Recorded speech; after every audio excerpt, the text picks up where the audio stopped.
Mic check 1 2 1 2. It's the Y2K Collector. It is Friday. I'm excited, and I hope that you are too, because we get another week or weekend to relax. But I wanted to show you about 10 to 12 games that you may or may not know about, and then discuss the myth of hidden gems. So really quickly here, for Game Boy, if you've never heard of this game, this is an amazing side-scrolling shoot 'em up, where you play as a mech warrior, Battle Unit Zeoth on the Game Boy. If you've never played this game, I strongly suggest you check it out. Next up, we have Cybernator. So if you've ever been a fan of the game Metal Warriors for the Super Nintendo, which is one of the most expensive games on the Super Nintendo, Metal Warriors is an amazing side-scrolling run and gun shooter game where you play as a mech warrior. Cybernator is like the young cousin to that game. It's not as detailed, graphically isn't as good, but still made by Konami, and is still pretty much a run and gun shooter where you play as a mech warrior. Cybernator is a great alternative to Metal Warriors if you just don't want to pay the price for Metal Warriors, because again, that is like a $350 cart, whereas Cybernator you could probably get for 30 to 35 bucks.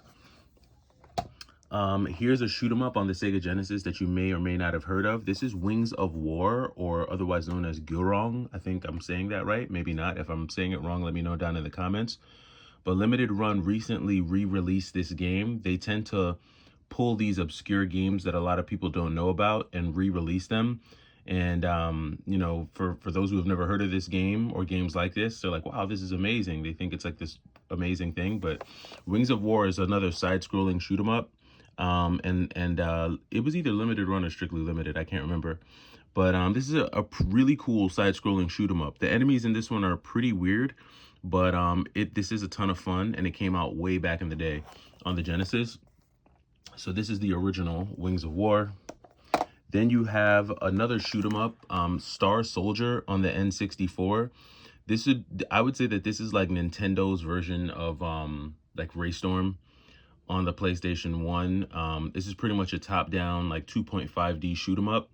Not as great, right? The sound effects in this game aren't as cool as Raystorm, and the music definitely isn't as cool as the music in Raystorm, but still a really cool shooter. If you want to get a shoot 'em up on the N64, which isn't known for shoot 'em ups at all, this is a cool one to check out.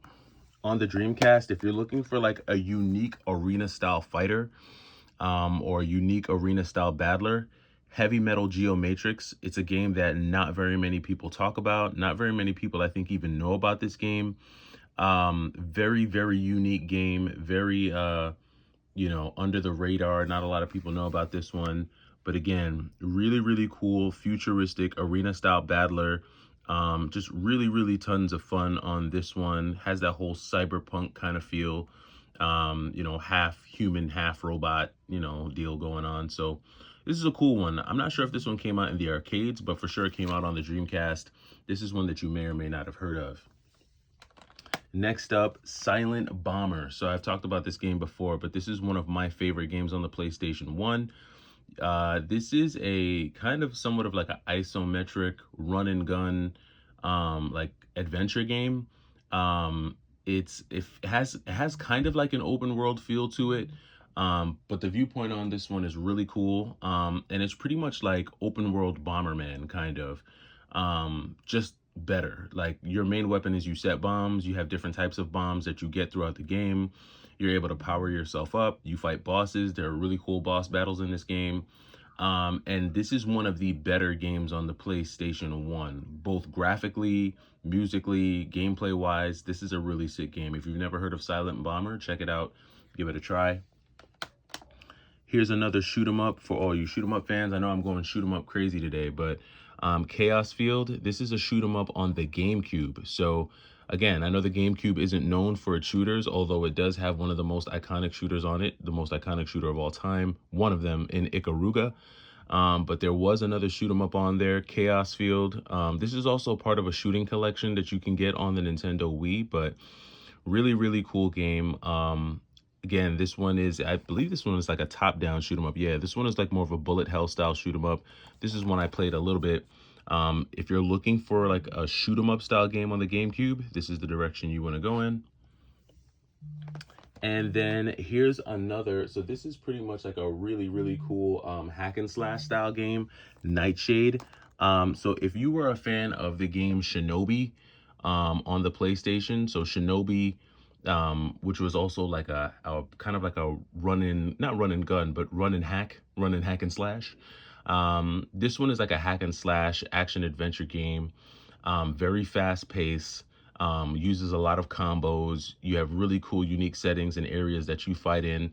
And Nightshade kind of goes under the radar. It plays a lot like Shinobi, and it's a very difficult game. But Sega was known for coming out with these like really cool, like off the cuff hack and slashers. So definitely, this is one that you'll want to look out for if you are a fan of that genre, especially on the PS2, which was riddled with these types of games. Nightshade is one that you'll want to check out. And then we have some Switch stuff. So on the Switch, here's one that I've talked about before, but you may or may not know about this one, Haiku. For all of those fans of the 8-bit style, pixel art video games, Super Rare has come out with a couple classics, and Haiku is definitely one of them. So if you've never heard of this game, this is basically like an action platformer. I would definitely look this one up. Has a very unique color palette. Very, very cool game by Super Rare. This is one that I picked up a while back when it first came out. I really, really think that Haiku is a cool one. And this is one that's going to stand the test of time, in my opinion. I really like that one. And then we have another one here. This is the last one, Inmost. I've also spoken about this game on my channel as well. This is another like pixelated 2D art style game, like another action platformer, some unique game elements, and definitely one that you'll want to check out. Now, I breezed through a lot of these games because I kind of wanted to talk about the whole myth of hidden gems. In my opinion, I don't believe that there's such a thing as a hidden gem. There's no way that, a person, even a person who's been collecting video games for a long time, is going to be able to know about every single video game that came out on a specific console. They're not going to know, right? You're not going to know about all the games that came out for the Super Nintendo, all the games that came out for the Sega Saturn, unless you are a diehard, video game collector who studies video games, right?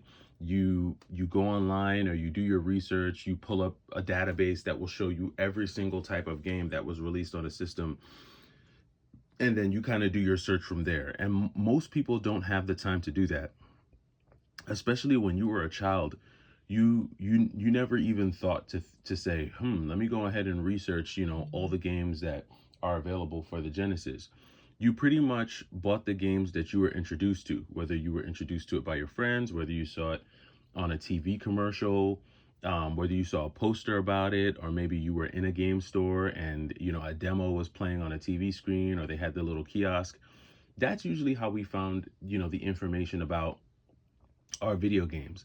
It wasn't until, a lot of the first generation gamers became adults and they started to do research and they started to create these databases that more information about these games became more widespread. And then you introduce things like social media, the internet, YouTube, which then spreads that information even more. And it allows folks who may have never heard of a game, now they're introduced to it. Not only are they hearing about it and seeing screenshots, but they can actually watch gameplay footage. And I think it's since this, widespread information that's been made readily available to everyone, that's when we started to see the emergence of this concept of hidden gems. But none of these games were ever hidden. They've always been available for us in plain sight. And a lot of times, people just never, gave them a chance, because I feel like in video games, there's sometimes this groupthink where, a few people say that a certain game is the game to play or a certain game is the game to have, and then everybody's playing that game. And throughout history, you've seen that, right? Whether it was Mario, Sonic, Contra, Pokemon, it just seemed like every generation had its game where it seemed like everyone was playing a particular type of game. And so while everyone was, busy playing, Mario Sunshine, no one was looking for Chaos Field. While everyone was busy playing Marvel vs. Capcom 2, no one was looking for Heavy Metal Geomatrix. Or while everyone was playing Final Fantasy 7, no one really cared about Silent Bomber. And you can kind of just say the same thing for pretty much all these games and all the different systems that they were on.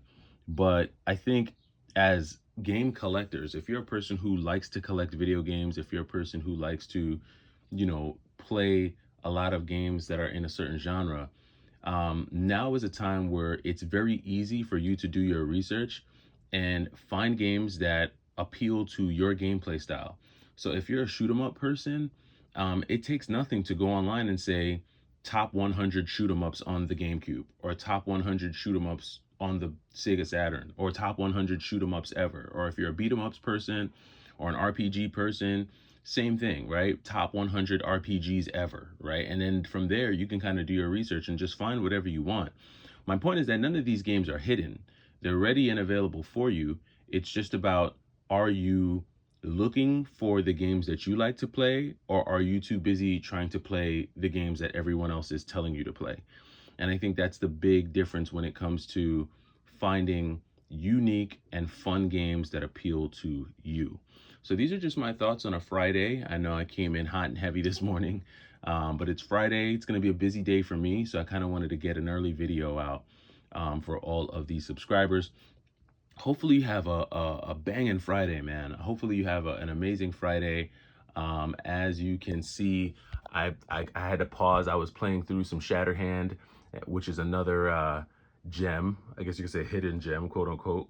But yeah, I've been blasting through some Shatterhand. Very, very fun game. Love Shatterhand already. But yeah. Hopefully you got to watch that game last night too. Whew, what a blowout. Minnesota. My God, 45-point blowout. Sorry to all you Denver fans. Sheesh. Hopefully Denver's able to bounce back. What is it, Saturday night? I don't think it's Saturday. Sunday. I think they play again Sunday. So we'll see what happens on Sunday. I really don't know which way to go. It can go either way, Denver or Minnesota. It's all about Denver and the adjustments that they make. And if their role players can step up, they're a championship caliber team. So I'm sure they can make the necessary adjustments. Mike Malone is a great coach. So we'll see what happens. But outside of that, it's Friday. I will be back with you this afternoon, hopefully with another video. Until then, enjoy your Friday. Carpe diem, seize the moment, make the most of it, and have a good day. It's the Y2K Collector. Take it easy.